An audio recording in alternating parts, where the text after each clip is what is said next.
Welcome back to our channel guys.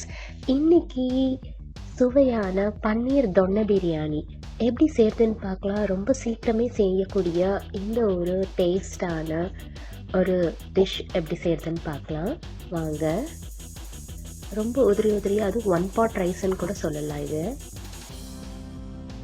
நீங்கள் எந்த ரைஸில் வேணும்னாலும் செஞ்சுக்கலாம். நான் இன்னைக்கு சீரக சம்பா ரைஸ் தான் எடுத்திருக்கேன்.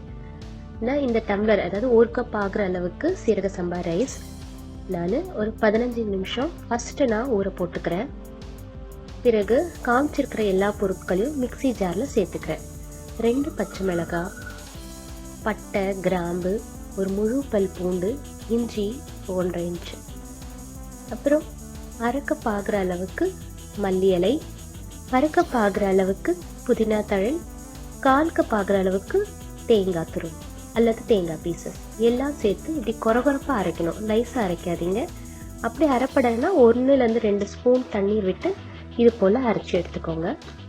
200 கிராம் ஆகிற அளவுக்கு பன்னீரை நான் இந்த மாதிரி பீஸ் போட்டு வச்சுருக்கேன். தக்காளி ஒரு அரை கப் ஆகிற அளவுக்கு, வெங்காயம் 2 பெருசு இது போல் ஸ்லைஸ் பண்ணி வச்சுருக்கேன். இப்போ ஒரு அடிகனமான வாணலை அல்லது குக்கர் கூட நீங்கள் எடுத்துக்கலாம். அதில் 2 டேபிள் ஸ்பூன் குக்கிங் ஆயில், அப்புறம் 1 ஸ்பூன் ஆகிற அளவுக்கு கீ சேர்த்துருக்கேன். அது காஞ்சதும் நம்ம ஸ்லைஸ் பண்ணி வச்சுருந்த வெங்காயத்தை சேர்த்துக்கலாம். நல்லா வணக்கி விடுங்க. அது சீக்கிரம் வதங்கிறதுக்காக ஒரு அரை ஸ்பூன் தூள் உப்பு சேர்த்துக்கிறேன்.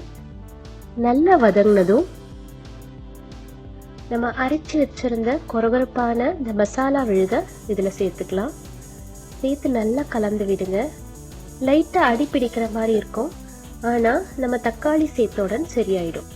இப்போ 1/4 ஸ்பூன் மஞ்சப்பொடி, தக்காளி நறுக்குனது, கூடவே அரை ஸ்பூன் கல்லுப்பு சேர்த்துக்கிறேன். நல்லா வதக்கி விடுங்க. கீழே அடி பிடிச்ச மாதிரி தெரியும், ஆனால் தக்காளி சேர்த்து வதக்க அந்த ஈரத்தன்மையோட சேர்ந்து அந்த ப்ரௌனிஷ் கலர் எல்லாமே சேர்ந்து வந்துடும். கவலைப்பட வேண்டாம். இப்போ எனக்கு காரம் கம்மியாக பற்றதுனால அரை ஸ்பூன் மிளகாய் தூள் சேர்த்துக்கிறேன். உங்களுக்கு காரம் கம்மியாக பட்டுச்சுன்னா மட்டும் சேர்த்துக்கலாம், இல்லைன்னா வேண்டாம்.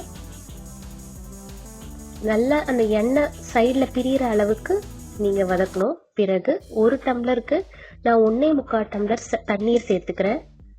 மிக்சி அலம்பின தண்ணீர் ஒரு அரை கப்பு, கூடவே இன்னொரு 1/4 கப் சேர்த்துக்கிறேன். நீங்கள் உப்பு செக் பண்ணி பார்த்துக்கோங்க. பத்தலைன்னா இன்னும் கொஞ்சம் சேர்த்துக்கலாம். தயிர் 1 டேபிள் ஸ்பூன் சேர்க்குறேன். இது எதுக்காகனா நல்ல ஒரு வாசனை கொடுக்கும். வேகும் போது டெக்ஸ்டர் நல்லாயிருக்கும், சாப்பாடு சாஃப்டாகவும் இருக்கும். அதனால தான் இந்த தயிர் ஆட் பண்ணுறது. இப்போ நல்லா கொதி வரட்டும். நம்ம பன்னீர் துண்டுகளும் சேர்த்து மெல்லமாக கலந்து விட்டு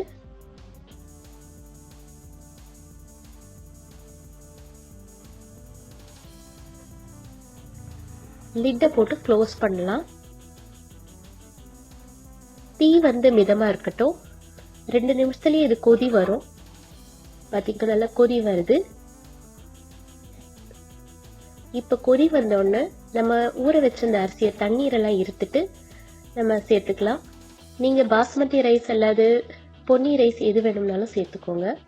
நல்லா சேர்த்துட்டு மிதமான தீயில 5 நிமிஷம் வைங்க. பிறகு ஃபுல் ஸ்லோ தீயில ஒரு தடவை கலந்து விட்டுட்டு லிட்டை போட்டு க்ளோஸ் பண்ணி நீங்கள் ஃபுல் ஸ்லோ தீயில 8 நிமிஷம் விடணும்.